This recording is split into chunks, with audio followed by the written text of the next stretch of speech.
Segundo Marell, que no estaba cerrado y que voluntariamente, cuando decidió su paso a la política, decidió no proseguir pero dejar abierto, utilizando el sumario de la detención ilegal de Segundo Marell, en conexión con otras personas, se ha dedicado a instrumentalizar políticamente el sumario de Segundo Marell. Espero conseguir el testimonio de una persona que me ha contado las reuniones que hubo al respecto, quiénes participaron en ellas y cuál era el objetivo y el fin último de la instrumentalización del sumario de Segundo Marell, que tenía por objeto erosionar y en última instancia derribar al presidente Felipe González. Y digo y reitero que estoy trabajando para intentar que la persona que conoce en detalle los contenidos de estas reuniones tenga el arrojo de poder ratificar y testimoniar delante de un juez.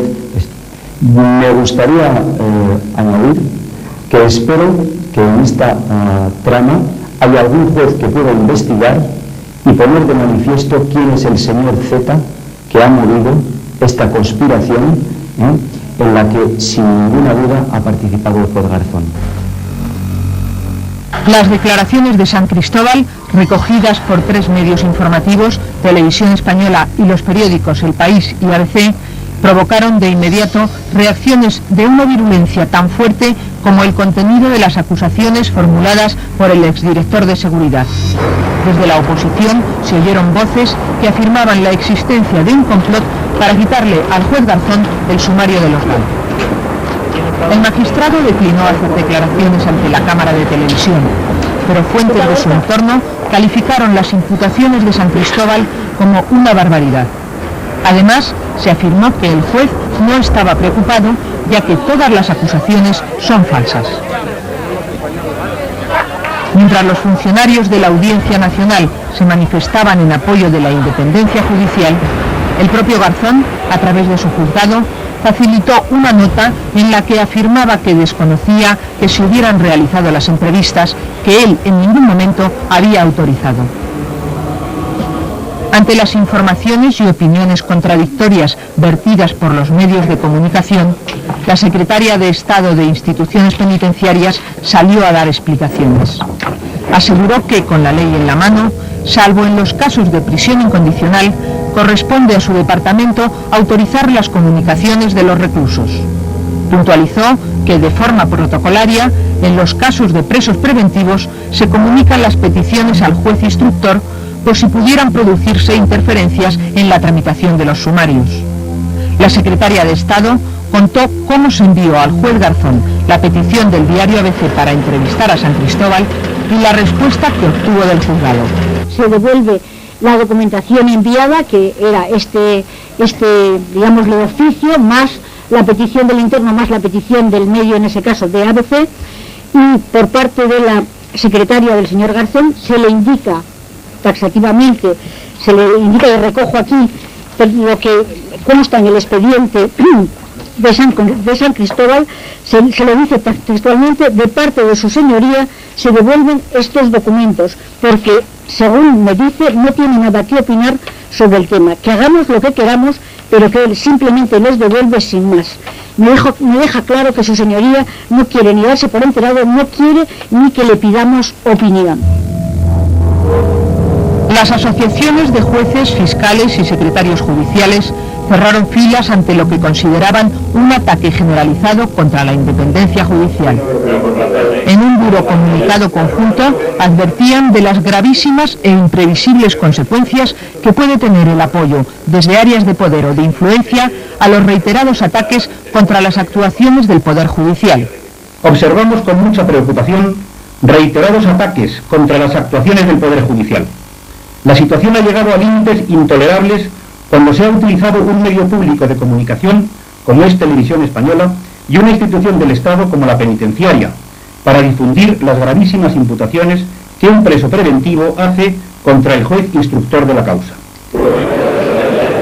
Desde la oposición política, el Partido Popular descalificó la realización de la entrevista y aseguró que existe una trama para tratar de enmascarar las responsabilidades del gobierno en el caso de los GAL. Trama de la que formaría parte el ministro de Justicia e Interior, Juan Alberto Belloc. En San Sebastián, el presidente del Partido Popular, José María Aznar, afirmaba que la entrevista realizada a Julián San Cristóbal por Televisión Española era uno de los actos más graves cometidos en España en los últimos años. No se puede verter gratuitamente acusaciones de que hay nada más que una conspiración para derrocar al gobierno democrático de España de la manera que se hicieron ayer. No se puede, sin permisos y autorizaciones judiciales, decir y hacer las cosas que se hicieron ayer. Y desde luego, no se pueden sentar los precedentes que se sentaron ayer si queremos tener una democracia saludable y un Estado de Derecho que funcione. Sin embargo, no todo el mundo ha descalificado las acusaciones de Julián San Cristóbal. En el Partido Socialista y también en el PNV hay quienes consideran que la teoría de la conspiración no es por completo inverosímil.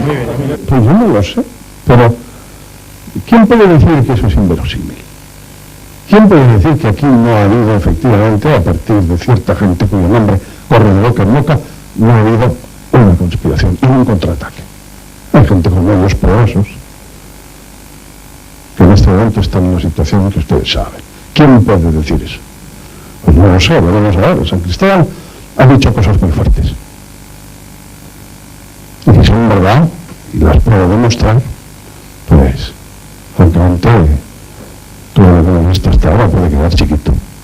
El objetivo teórico de esa presunta conspiración, el presidente Felipe González, reunido con un grupo de estudiantes en la Escuela Socialista Jaime Vera, comentaba el asunto de los GAL.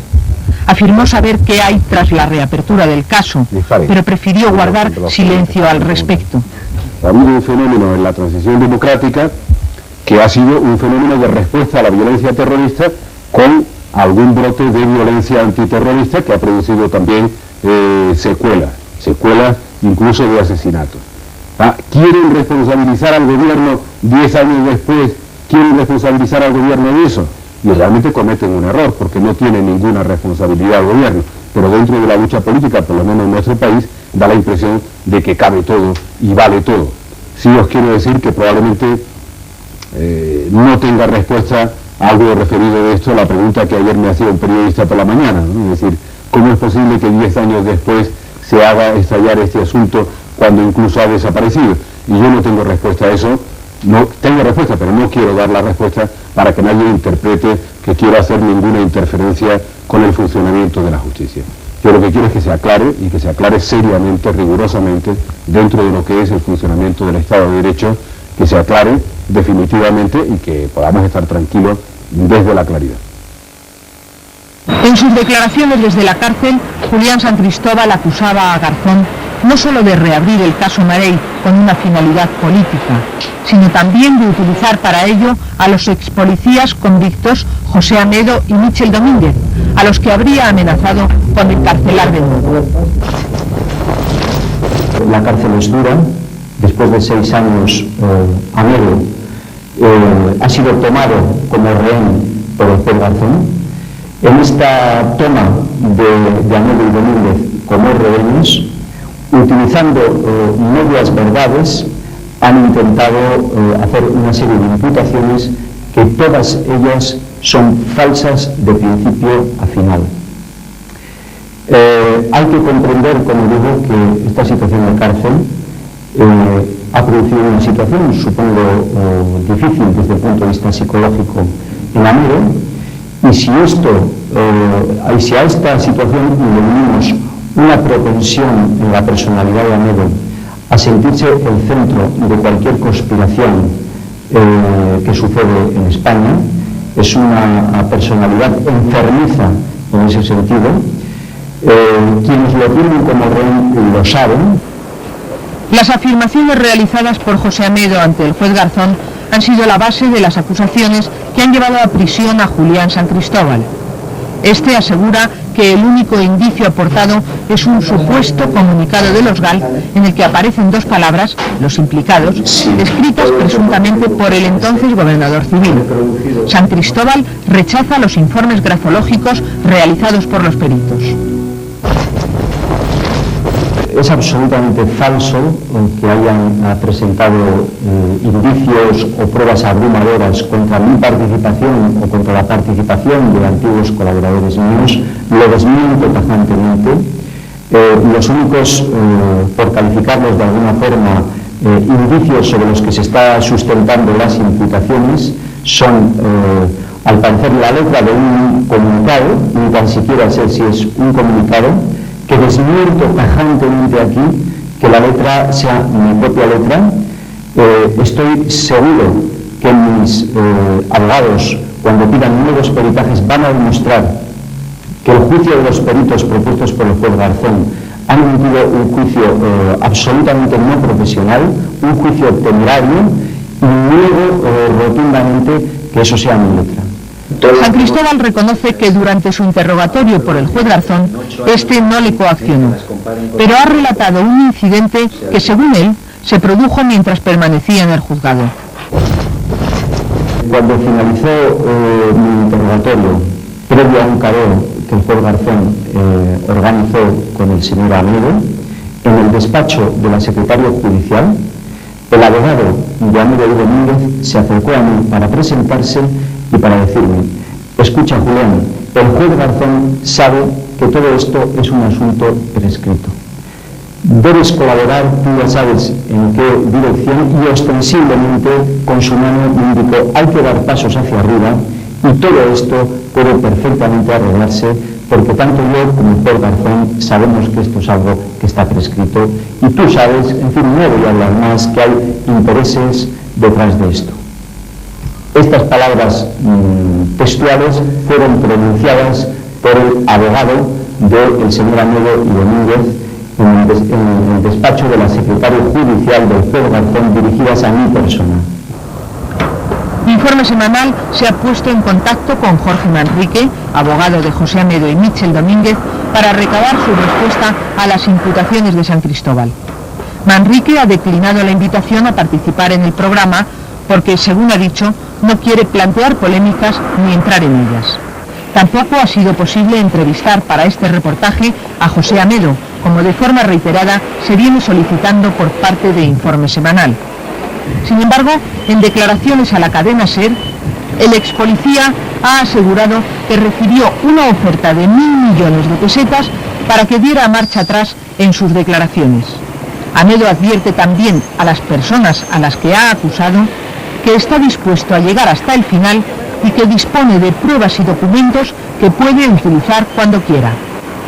Porque a los 3 días de arrancar este tema de cara a la sociedad, pues alguien vino a ofrecernos, así como 1.000 millones, simplemente lo hiciésemos, y otras situaciones similares.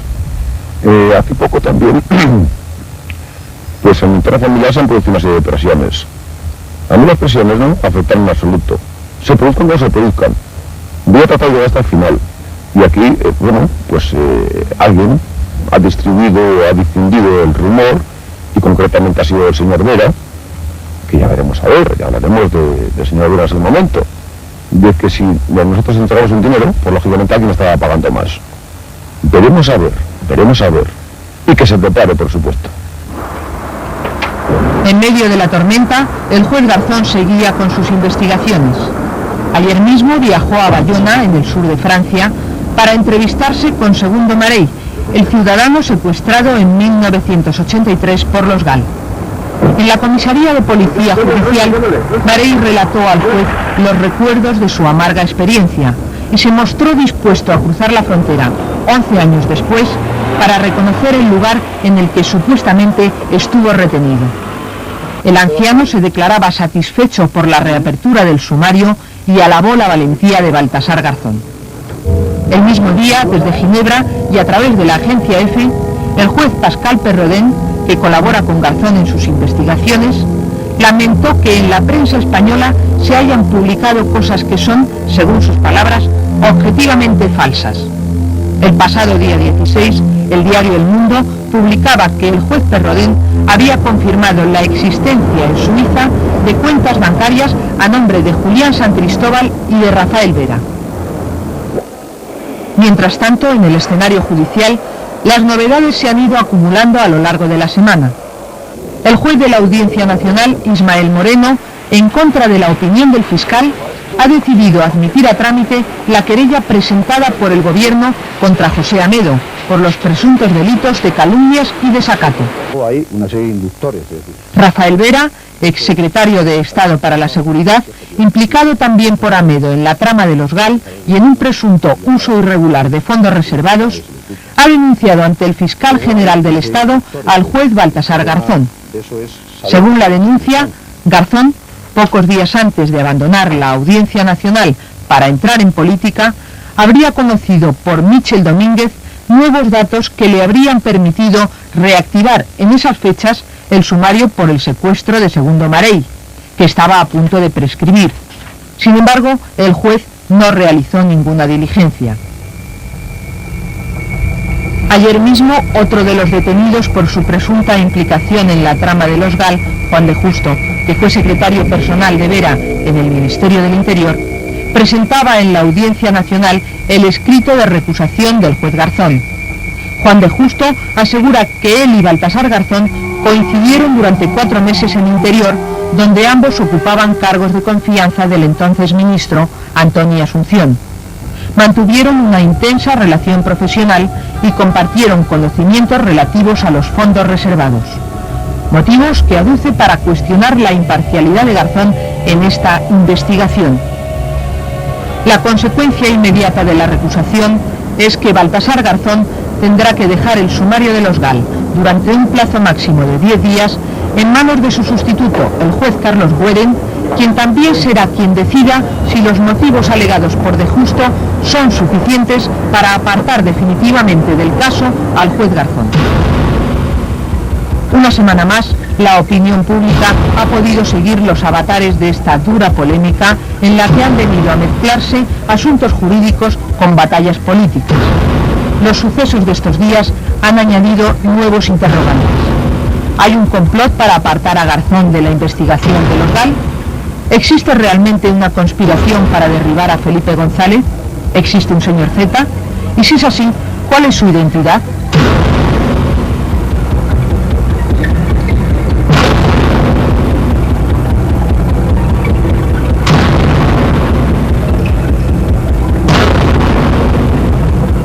Con preguntas en el aire, les deseamos muy buenas noches y nos despedimos hasta el próximo sábado.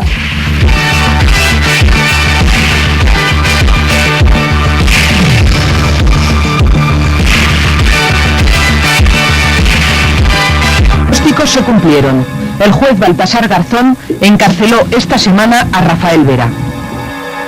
Durante 11 años había sido el máximo responsable de la seguridad del Estado. Con más de 100.000 hombres a su mando, se encargó de dirigir personalmente la lucha contra el terrorismo y otras formas de delincuencia organizada. Responsable también de la administración de los fondos reservados del Ministerio del Interior. Mantuvo estrechos contactos con los servicios de información y seguridad de países de todo el mundo, y su capacidad y eficacia obtuvieron el reconocimiento general. En sus manos se concentraron poderes muy amplios. Ahora está en la cárcel por decisión de un juez al que recusó alegando enemistad manifiesta. La orden de prisión, anunciada desde varias semanas antes en todos los medios de comunicación, se cumplía bien entrada ya la noche del jueves.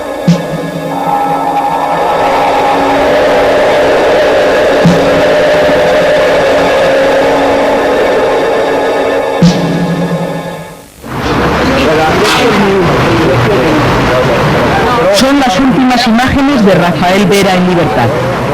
A primera hora de la tarde del jueves acudía al despacho de su abogado, el catedrático Manuel Cobo del Rosal, con quien poco después se trasladaba a la Audiencia Nacional para comparecer ante el juez Baltasar Garzón. Una cita aplazada por los recursos legales que Vera puso en marcha para intentar que el sumario de los GAL pasara a otro magistrado. Desde el principio de este proceso, el exsecretario de Estado puso en cuestión la imparcialidad del juez, que durante unos meses también había tenido importantes responsabilidades en el Ministerio del Interior. A las 5 de la tarde, Rafael Vera se enfrentaba finalmente al interrogatorio del juez, contra el que ha presentado denuncias y querellas. Mientras en la puerta de la Audiencia Nacional el público y los medios de comunicación aguantaban la espera a pie firme, Vera respondía durante más de 4 horas y media a todas las preguntas de Baltasar Garzón, incluso aquellas relativas a los fondos reservados. La larga espera se hizo más tensa a partir de las 9:30 de la noche, cuando se supo que el interrogatorio había concluido y que Rafael Vera y su abogado habían sido trasladados a la comisaría de la Audiencia para esperar la decisión del juez. Garzón prefirió solicitar previamente un informe del fiscal Pedro Rubira, quien había asistido al desarrollo de toda la comparecencia sin formular una sola pregunta. Rubira no pidió la cárcel para el exsecretario de Estado. Se limitó a reflejar en su dictamen que el fiscal no se opone a la prisión preventiva del inculpado. Una vez entregado su informe, abandonó la sede de la audiencia antes de que Garzón rematara los 7 folios del auto de prisión en el que decretaba el ingreso de Vera en la cárcel de Alcalá-Meco.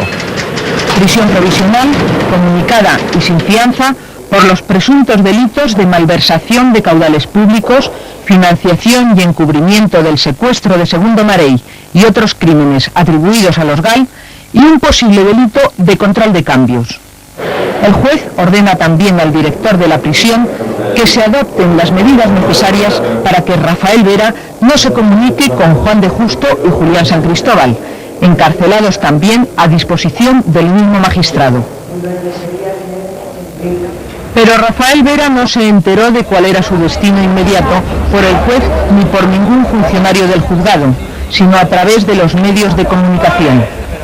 Testigo directo de cuanto sucedió en el juzgado, el abogado Cobo del Rosal lo ha relatado para Informe Semanal.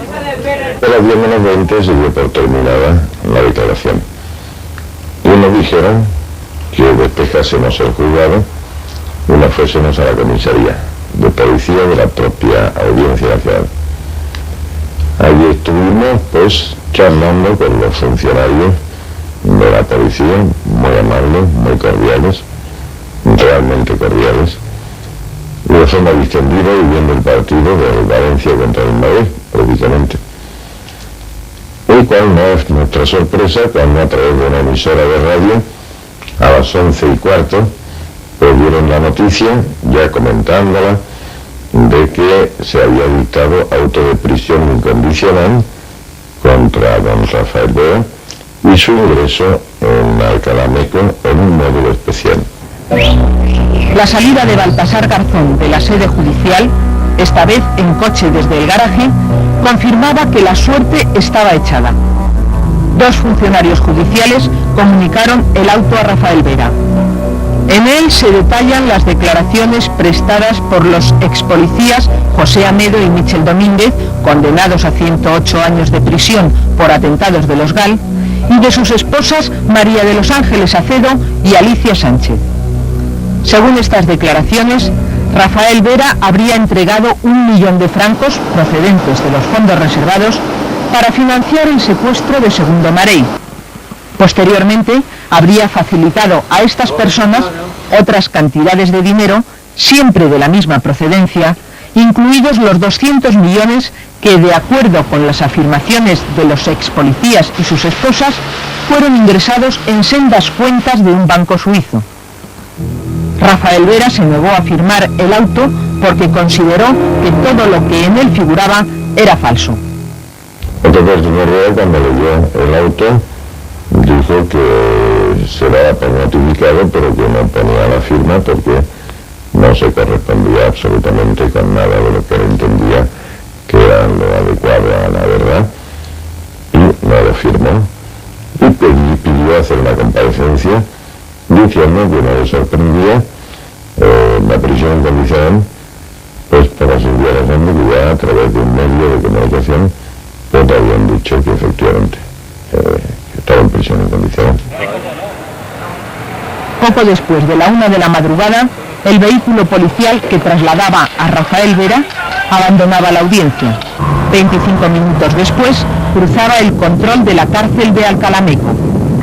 Allí, el que hasta hace un año mandaba en todos los miembros de los cuerpos y fuerzas de la seguridad del Estado, pasó por los mismos trámites de identificación, revisión y entrega de objetos personales que cualquier otro recluso.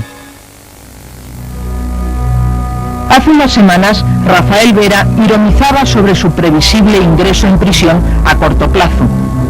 En declaraciones a varios medios de comunicación, afirmó rotundo que quería ir a la cárcel porque así le dejarían tranquilo y cesarían de lanzar basura sobre él y su familia. Se refería a las acusaciones publicadas en un periódico sobre su presunto enriquecimiento irregular durante el periodo que ocupó cargos de responsabilidad en el Ministerio del Interior. Ahora, desde su celda en Alcalameco, tendrá tiempo para reflexionar sobre esos 11 años de su vida dedicados a la seguridad del Estado. Al hilo de esto, socialista con carnet desde 1977, Rafael Vera comenzó en la política como funcionario del Ayuntamiento de Madrid.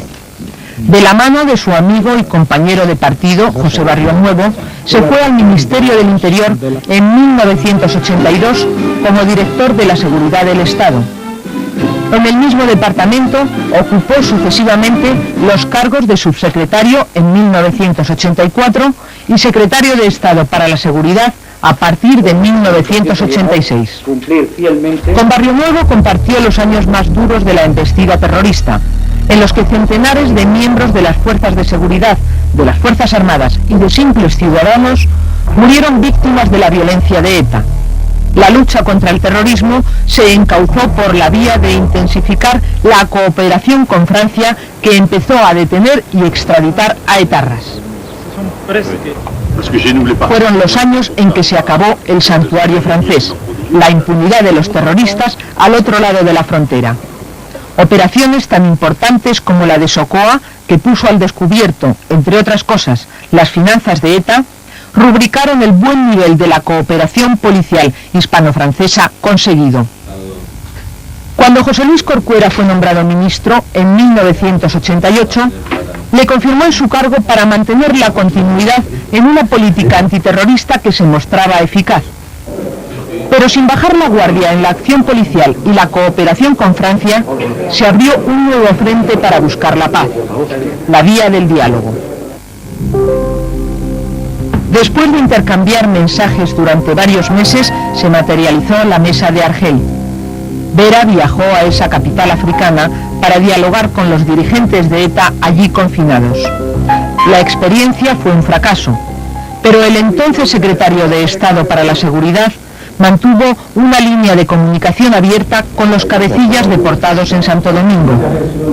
El último intento de Vera por emprender con los terroristas un diálogo que pudiera abrir caminos para la paz fue la llamada Vía Azcoiti, igualmente fracasada. Por el contrario, en el terreno policial fue una época de importantes logros. La banda terrorista ETA cometió algunos de sus atentados más sangrientos, como el de la Casa Cuartel de Vic y los de Joaquín Costa y la Plaza de la Cruz Verde en Madrid. Pero también fueron desarticulados sus comandos más activos y detenidos importantes dirigentes de la organización criminal hasta llegar a su cúpula apresada en Vidar en marzo del 92. Este año, 1992, traía para Vera un trabajo adicional: organizar la seguridad de los Juegos Olímpicos de Barcelona y de la Expo de Sevilla, un desafío que se cubrió con éxito. Con lo que el proyecto de los... Cuando Antonio Asunción relevó a José Luis Corcuera en el Ministerio del Interior en el otoño del 93, Vera manifestó su deseo de abandonar la responsabilidad que le había quitado muchas horas de sueño y de vida familiar durante más de una década. Pero el nuevo ministro le pidió que aplazara su decisión. Para entonces, el juez Baltasar Garzón, que había colgado la toga para presentarse a las elecciones en junio, era ya delegado del gobierno en el Plan Nacional sobre Drogas, que dependía entonces del Ministerio de Asuntos Sociales. Desde ese puesto, Garzón había pedido competencias directas sobre policías y guardias civiles para luchar contra la droga. Vera, con el respaldo todavía de Corcuera, se negó a que esas competencias se ejercieran fuera del Ministerio del Interior. Fue quizás su primer roce en el terreno de la política. Garzón realizó un minucioso informe en el que concluía que para poder luchar eficazmente contra el narcotráfico debía hacerlo desde el Ministerio del Interior. Cuando Asunción se hizo cargo de este departamento, el exjuez consiguió que se aceptara su propuesta. El desembarco de Garzón en el palacete de Castellana V y la escasa sintonía con Antón y Asunción respecto a cómo debía dirigirse la lucha antiterrorista determinaron a Vera a dimitir de forma irrevocable de la Secretaría de Estado para la Seguridad. En declaraciones recientes a Informe Semanal, hacía una defensa de lo que había sido su gestión. Ya estoy muy habituado a momentos duros y yo creo que lo que tiene que quedar claro por encima de todos estos momentos, por mi futuro particular y privado, mirándolo desde el punto de vista egoísta y por el futuro de mi familia, es que mi actuación en estos años ha sido honesta, ha sido digna y yo he defendido en todo momento los principios del Estado de Derecho, ¿verdad? Y creo que este país afortunadamente ha avanzado mucho en los aspectos de seguridad, ¿verdad? Por el esfuerzo de muchos otros, pero también por el mío, y eso lo quiero reivindicar, y por tanto voy a seguir en la dirección de defenderme de cualquier manera. Aspecto fundamental, como no. Tras la salida de Vera, Antoni Asunción asumió personalmente la dirección de la lucha contra el terrorismo, a pesar de los intentos de Garzón, según la prensa de esos días, para que se le diera a él también esa competencia. La dimisión de Asunción, a raíz de la escandalosa fuga del exdirector de la Guardia Civil, Luis Roldán, hizo concebir al entonces número 2 del Ministerio nuevas esperanzas. En los medios periodísticos se comentaban las expectativas de Baltasar Garzón de acceder a la cúpula de Interior. El nombramiento de Juan Alberto Belloc al unificarse ese ministerio con el de Justicia y el tono destemplado con que el nuevo titular le abrió la puerta de salida llevaron al exjuez a protagonizar una dimisión sonada. En una espectacular rueda de prensa aseguró que se iba porque no se le daban medios para luchar contra la corrupción y anunció su vuelta al juzgado número 5 de la Audiencia Nacional. Cuando hace un año decidí unirme como independiente a la lista electoral del Partido Socialista, lo hice absolutamente convencido de que podía contribuir a una labor de regeneración de la política española. Quizás este fue mi primer error. Muchos entonces dijeron que se me estaba utilizando para dar una imagen, la de la lucha contra la corrupción. Y ahora en gran medida tengo que darles la razón. La decisión del juez Baltasar Garzón de mandar a Rafael Vera a prisión ha producido inmediatas y enfrentadas reacciones en la opinión pública y en medios políticos. En la misma puerta de la audiencia, un numeroso grupo de personas aplaudieron al exsecretario de Estado. Otros le abuchearon. Las declaraciones se sucedieron en cascada al día siguiente. Abrieron el fuego los dos ministros que compartieron la mayor parte de su trayectoria política, José Barrionuevo y José Luis Corcuera. No me importa trasladar a ustedes y a toda la sociedad la tristeza que siento profundamente de ver con un hombre que ha dedicado una buena parte de su vida con enorme riesgo. Por cierto, riesgo que todavía hoy tiene, como tantos que se han dedicado a la lucha antiterrorista y que estos no olvidan, sobre todo no olvidan a los que con tanta eficacia les han combatido, ver en esta situación mientras quienes le imputan hechos que no se han producido están paseándose, o como dice algún medio de comunicación, de copas por nuestra ciudad. Nuestra total confianza, nuestra total seguridad en la inocencia de Rafael Vera y de los otros compañeros, en que las acusaciones que se le formulan son falsas y son injustas con su trayectoria. A este apoyo se fueron sumando a lo largo del día numerosos dirigentes socialistas. Propicia para la inversión. Todavía de viaje oficial por varios países centroamericanos, el presidente del gobierno enviaba desde la capital de Nicaragua su mensaje de apoyo a Rafael Vera. Rafael Vera ha sido un gran servidor del Estado, un secretario de Estado magnífico y por consiguiente tiene todo mi afecto, toda mi solidaridad como secretario de Estado. Por tanto espero que el procedimiento en curso demuestre hasta qué punto este hombre es un hombre valioso para la seguridad del Estado, inocente de los cargos que se le acusan. El Partido Popular e Izquierda Unida consideraron, por el contrario, que el encarcelamiento de Vera debía tener como consecuencia directa la dimisión del presidente González. El líder del PP reiteraba su exigencia en un acto público en Valencia. La responsabilidad de la trama de los GAL está en el gobierno y que es claro que objetivamente ha aumentado en las últimas horas la responsabilidad política que en relación con el asunto GAL le corresponde al presidente del gobierno, Felipe González. No puede esconderse más. La situación que se produce en estos momentos es totalmente nueva y el presidente del gobierno, por una vez sin que sirva de presidente, tiene que responder desde su responsabilidad de presidente ante el conjunto del Parlamento. A las 10 menos 20. Desde el punto de vista estrictamente procesal, el abogado de Rafael Vera, Manuel Cobo del Rosal, en declaraciones a Informe Semanal, se ha mostrado muy seguro sobre el futuro de su defendido.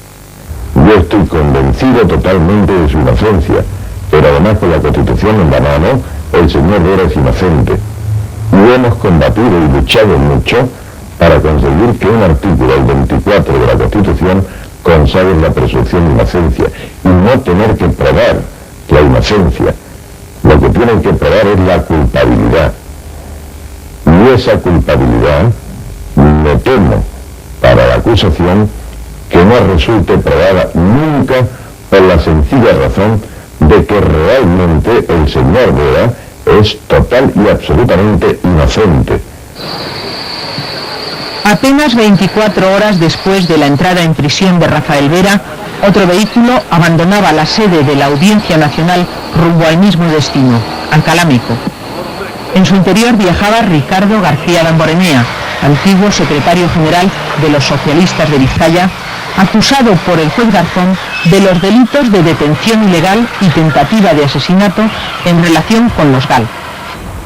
Damborenea, que tras abandonar el Partido Socialista había permanecido algunos años apartado de la política, reapareció en ese escenario de la mano del Partido Popular durante la campaña para las elecciones europeas del año pasado.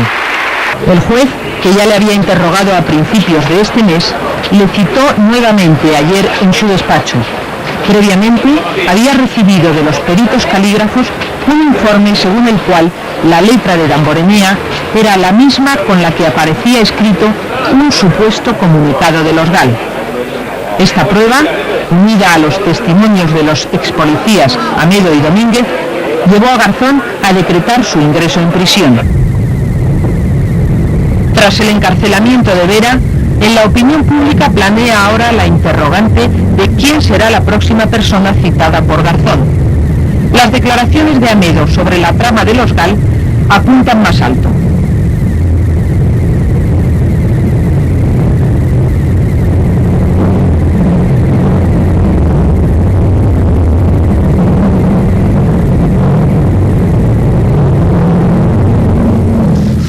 Es todo, señores, por hoy. Buenas noches y buena semana para todos ustedes. Hasta el sábado.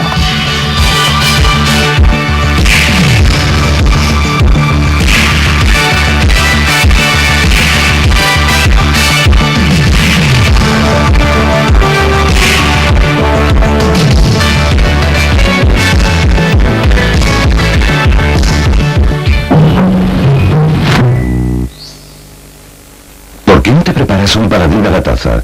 Es la forma más deliciosa de disfrutar este programa que te ofrece Paladín. Tan bueno, tan fácil.